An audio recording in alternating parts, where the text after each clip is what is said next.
যোৱা 7 ছেপ্টেম্বৰ তাৰিখে কাকপথাৰত বিশাল গণসমাৱেশৰ জৰিয়তে জন্ম লাভ কৰা জাতীয় গণমঞ্চৰ যি যুৱ সংগঠন জাতীয় যুৱ মঞ্চ আজি এই ৰূপাইতে অনুষ্ঠিত হোৱা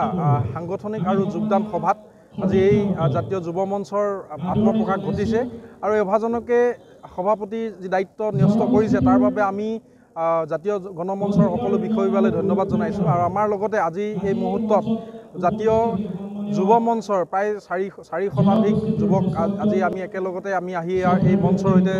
অংশগ্ৰহণ কৰিছোঁ আমি যোগদান কৰিছোঁ আৰু ইয়াৰ লগে লগে আমি আগন্তুক দিনত মৰাণ জনগোষ্ঠীৰ যি ৰাজনৈতিক চিন্তা চৰ্চা বা মৰাণ জনগোষ্ঠীটোক ৰাজনৈতিকভাৱে একত্ৰিত কৰি জাতীয় অধিকাৰখিনি সাব্যস্তকৰণৰ বাবে যি ধৰণে আগবাঢ়িব লাগে সেই সকলোখিনি কৰ্ম ৰাইজৰ দিহা পৰামৰ্শ সমাজখনৰ সকলো ব্যক্তিৰ সহায় সহযোগিতাৰে আমি আগবাঢ়ি যাম বুলি আমি আশাবাদী যিকোনো খবৰৰ বাবে যোগাযোগ কৰক 7099017330 লগতে 7099017110 নম্বৰত